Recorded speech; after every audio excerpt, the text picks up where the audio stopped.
Joachim Trier's latest masterwork, The Worst Person in the World, is a film that I haven't been able to shake since first watching it, as I constantly find myself thinking back on this funny, melancholic, and charming film.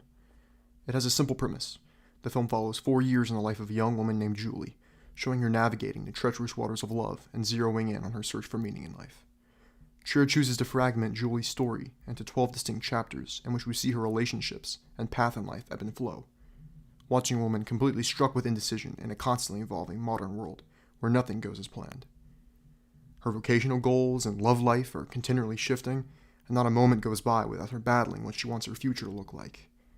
This is essentially Trier's own distinct spin on the romantic comedy genre, subverting all the tropes we've all grown accustomed to seeing in this sometimes all too optimistic genre, but in utterly unpretentious and invigorating ways. The film also acts as this poetic amalgamation of the various tones, themes, and ideas that Trier has explored throughout his career, specifically those from his debut feature, Reprise, and 2011 film, Oslo, August 31st, 2 films that The Worst Person in the World now rounds off to form a newfound thematic trilogy, simply entitled the Oslo Trilogy. The Worst Person finds a way to effortlessly blend the youthful exuberance and novelistic structure found in Reprise with that of the raw vulnerability and aching restraint of Oslo, August 31st, to create this film that is controlled and vulnerable when it needs to be, but also joyous and messy when it doesn't. Of course, these different ideas that Trier seeks to include in this story could, I believe, in the hands of less assured filmmakers, clash and lessen the overall authenticity of the project.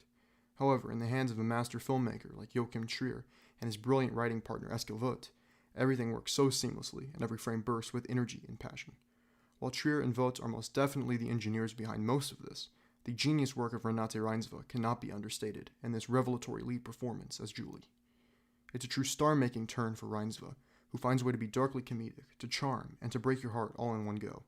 This is a very tricky role to play, as Julie's an incredibly elusive character who, like all of us, matures and also regresses as time progresses throughout the 12 chapters of the film.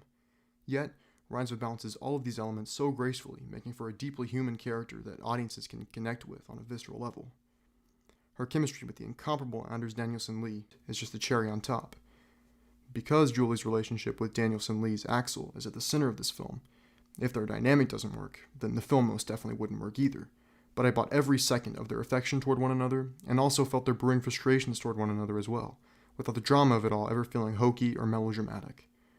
Their dynamic in this film is a perfect depiction of a relationship in which 2 people are trying to balance their love for one another without it getting in the way of their personal life and career goals.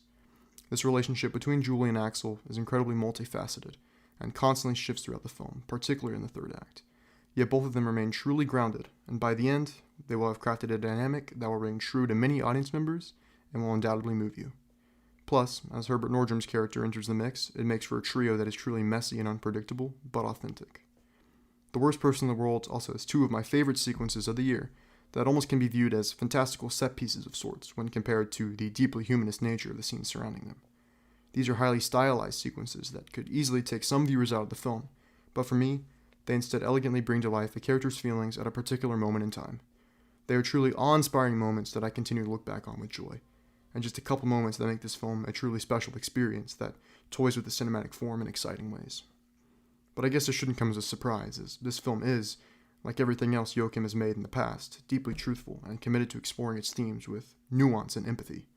From Reprise and Oslo, August 31st, to Thelma and the criminally underrated Louder Than Bombs, he always finds a way to move and capture an audience with these delicate, character-driven stories. His work means so much to me, and with 5 features now under his belt, he has further cemented himself, in my mind, why he's one of the finest contemporary storytellers we have today. And he might have just made his best one yet with The Worst Person in the World.